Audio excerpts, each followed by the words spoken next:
We haven't watched a creepypasta video in a long time. I started the series on my channel like 2 months ago where I watch creepypasta videos and react to them because they're actually genuinely kind of scary and like disturbing, I would say, or like scary. Scary is the best term for this. Now, if you know my content and you watch my videos, you know that I do not believe in ghosts. Ghosts are not real. You cannot convince me otherwise that ghosts are real because I just don't believe in ghosts. I don't. But these creepypasta videos made by Creepypasta Junior right here, he does ghost videos, monster videos, all these scary kind of videos and stuff.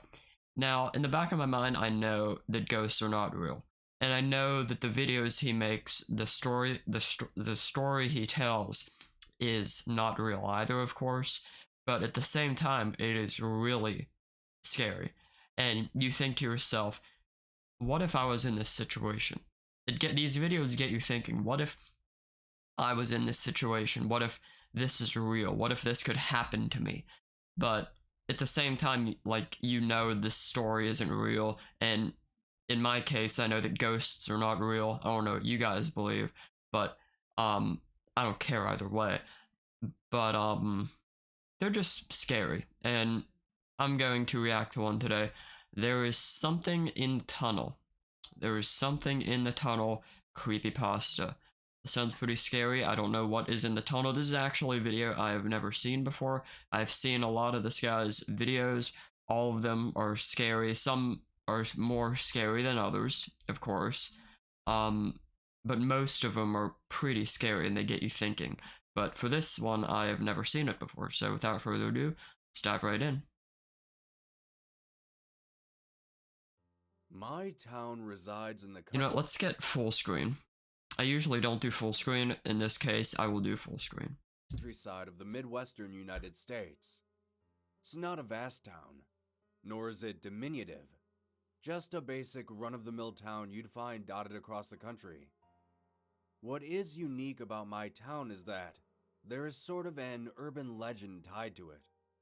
Not many people outside of the current residents know about it. Every town has an urban legend. Do I believe that that urban legend is true? No, because because most urban legends are ghosts and stuff, and I'm just like, no way. And it's located in an area that isn't very well traveled. On the western edge of my town is a road. That road extends out and away from the town itself. Not a lot of people travel that road as there is a highway much closer, and has more avenues with which to traverse. There aren't too many houses down that way either, so it's pretty desolate. There is, however, a specific area on that road, about 10 miles down, It's the tunnel. where the road dips and enters a tunnel. I knew it. The tunnel extends maybe a quarter mile before eventually opening back out. Since I've grown up in this town, I've heard many rumors regarding that specific tunnel. See, this is another reason why I love this guy's videos, and they're scary to me. This atmosphere, this like video or whatever, this replaying video, this video replays, I assume, because this has happened before. I've seen this guy's videos and he sometimes has like a clip of something and it just replays, so I assume this is going to replay a couple times. This is pretty scary. This is a dark and scary road. I would be afraid of something happening if I was driving on this road. Not anything ghost wise, but like a psycho burying a body or whatever, or seeing us, and he doesn't want us to like see what he's doing or something. That's what's scary about this road, and it's dark and stuff too. Some people have said that during the tunnel's construction, many workers died in freak accidents. And they came back as Another ghosts. rumor stated that before all the highways were built, that road was one of the few paths out of the town. They said that during heavy traffic an accident occurred in there, and many people lost their lives to the fires and smoke that engulfed the confined spaces. Now, these are just some of the rumors I've heard regarding the tunnel. I say they're rumors because I've tried to research these events and there isn't any evidence validating the claims. There is one other rumor I've heard told by many people. It's probably the most notable amongst the residents of the town. It is said that during the 80s, a group of teenagers were hanging out one night, and they drove over to the tunnel. For unknown reasons, they parked their car outside of the tunnel, and all entered on foot. I would never 4 do out that. of the 5 teens that had entered never came out of that tunnel again. The only one who did was the youngest of the group. He was found by the police a few hours later, collapsed in the center of the road. When they questioned him, they said the boy could hardly speak, as if his vocal cords had been shredded from screaming. All they could get out of the boy was a single phrase: "There is something in the tunnel." That's the title of the video. Police spent days combing that entire tunnel from end to end, and hadn't uncovered a single clue as to the whereabouts of the missing teenagers. Eventually, they created missing persons files for each of them, and over time, their files faded. As for the sole survivor of that night, the boy went back home. After about a year, him and his family moved away to a location unknown. Ever since that day, rumors began to circulate throughout the community. Eventually, people began to avoid that tunnel altogether. I would. After doing a bit of fact-finding, I did stumble across some information regarding that event, though it was spotty at best. Apparently, 4 teenagers had actually disappeared from the town in the 80s, and their car was found outside of the tunnel. The articles made no mention of a 5th teenager, so I just assumed everything after the teenagers disappearing was just people making things up. Last week, I was having a rather in-depth debate about the validity of the urban legend regarding the tunnel with a friend of mine. His name is Travis, and we've been good friends ever since grade school. This debate we have usually happens once a year, right around October. The debate we were having was about if the rumors were actually true or not. As plain as it may sound, that was often the crux of our arguments. Travis was convinced that it had to be haunted, while I, on the other hand, had no factual evidence to prove that. Yeah, I'm with you on that Our argument one. became more and more heated, I'm with you. much more than it had been in the past. Eventually, we both decided that there was only one way to know for sure, and that was to go into the tunnel for ourselves. Travis agreed to pick me up in his truck on Saturday at midnight, and we'd drive out to the tunnel. Reluctantly, I agreed. I didn't really want to waste my time on this endeavor, but there was a small part in the back of my mind that did hold some curiosity. Saturday night arrived and Travis showed up right on time. As I walked towards his truck, I could already hear the 80s metal pouring from his speakers. With a sigh, I peeled open his truck's door and hopped inside. With a nod, Travis put the truck in drive and we began our journey to the tunnel. As we drove further and further away from the main body of the town, streetlights became farther and farther apart. Eventually, only a single streetlight appeared in the distance. As we approached, we saw that the streetlight illuminated the entrance of the tunnel. We looked to one another and Travis turned down the music as we got closer. Pulling off to the side of the road, we parked underneath the streetlight. Like I mentioned before... See, I wouldn't do this. Here's why. I would think that there was some crazy person in there, a psycho or whatever. I wouldn't be afraid of ghosts. I would just think, like, what if there's a crazy person in here? I still wouldn't feel safe if I had even if I had a weapon on me to go in there. Very few people traveled this road, so we were the only car in the area. The glow from the light above stretched out in a small radius around us. It illuminated the entrance of the tunnel, but not the interior. We both looked to one another once again before Travis turned off his truck, and we both stepped outside. We stood at the entrance of the tunnel, uncertain of what we were actually doing there. Travis suggested that we enter for 15 minutes, and if nothing happened, then nothing happened. I nodded to him, and we both started walking into the tunnel. Now, I believed nothing would happen at all. After all, I've heard of countless urban legends and horror rituals, and none of them had any credible evidence supporting them. As we walked, the clatter of our shoes on the asphalt echoed off the walls and ceiling around us. The light from the street behind us started to grow fainter and fainter. After a few more minutes of walking, we were utterly encased in darkness. Did you It was guys bring then a that I started to flashlight? notice something strange.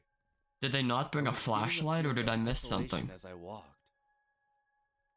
A claustrophobic pressure began to consume me, and I had to stop for a moment. When I did, I noticed that with the halting of my footsteps, all of the sound within the tunnel ceased. A sense of nervousness began to simmer within me, as I hadn't made any mention of stopping to Travis. He should have still been walking in the darkness next to me. I should have still been able to hear his footsteps. With a faint whisper, I called out to Travis, asking him where he was. No answer. I waited in silence for a few minutes longer. Just as I was about to turn around and make my way towards the exit, I heard a sound coming from farther down the tunnel. It sounded like footsteps, but it was strange. The sounds were very spaced apart. One step would echo, then a minute would pass, then another step. I thought it may have been Travis, but a sinking feeling in my gut disagreed. The sounds were drawing nearer and nearer. I whispered to the darkness once more, asking Travis where he was. Then, a voice responded, one that didn't belong to Travis. It was a ghastly, wheezing voice. It said, "I found you." That is some scary stuff, honestly. That is kind of like unnerving. Is that the right word? Unnerving? I don't know. But let's listen to that again. It said, "I found you." That's scary. That's scary. That's what I love about these videos. Something so, like, I guess, simple can be so scary, in my opinion. I'm sure if you guys are a fan of this guy's content, you would agree too. Immediately upon hearing this, I spun around and began sprinting for the exit. Yeah, me I too. couldn't hear anything else aside from my own ragged breathing and rapid footfalls. It felt like I had been running for hours before a pinpoint of light began to grow in the distance. I could feel desperation growing in my mind as I wanted nothing more than to cross that threshold. The exit was only a few feet away now. I could feel safety within my grasp. That feeling quickly vanished as my eyes began to drift towards the ground. He's gonna faint. Something had grabbed onto me. Oh no. My momentum carried me halfway out of the tunnel, but I It's could feel a it's firm Travis. grasp on my legs. It's Travis. After colliding with the dirt, I looked up and saw Travis pacing back and forth in front of his truck. Oh. I called out to him, and when he saw me, a relief washed over his face. As he jogged over to me, however, that look of relief faded, and a look of sheer terror took its place. I rolled over onto my back and could see what caused his reaction. There was now a face peering out of the shadows of the tunnel. Oh. The best way I can think of to describe it is like a porcelain mask. Its smooth white skin reflected the light from the street lamp nearby. Its eyes were wide, painfully wide as it looked at me on the ground. I truly thought it was a mask at first, until would it think- smiled. I would think The that wrinkles too. in the skin becoming more pronounced as it did so. An enormous Cheshire grin stretched across its entire face. A wall of needle-like teeth filled its mouth. Although the teeth were terrifying in their own right, the eyes were much more scary to me. The extremely wide stare seemed to silently scream, "I'm going to hurt you." What felt like multiple hands around my legs began to drag me back into the shadows. I scraped at the dirt around me, trying to free myself. Then, at the moment of hopelessness, I felt something grab onto my hand. It was Travis. He pushed against the dirt with his feet and strained to pull me out. It felt like my arm and legs were on the verge of dislocating. With my free hand, I swung at its face. My knuckles made a sickening crack upon impact. Yet the face didn't even flinch. Oh. I was screaming at this point, both from the pain and the situation. Travis then attempted the same and kicked at the face as hard as he could. When his foot connected, I felt the grip loosen around my legs. Travis pulled hard and I kicked with all my might, and he dragged me out into the light. I stood up clutching my hand in pain, as we both watched that face slowly meld back into the darkness of the tunnel. Can't leave the tunnel. Travis and I both ran to his truck. It's stuck in that tunnel forever.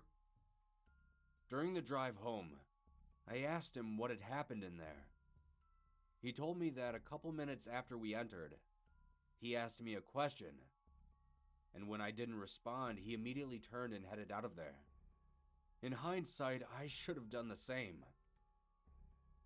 Travis and I both agreed that it'd probably be for the best if we didn't talk about that night. However, I wanted to write down what happened in my own words while the memory was still fresh in my mind. There are many urban legends throughout the world. Most of them aren't real at all, just scary stories to tell people. That's what I'm saying. But some, well, some of those legends become legends for a reason.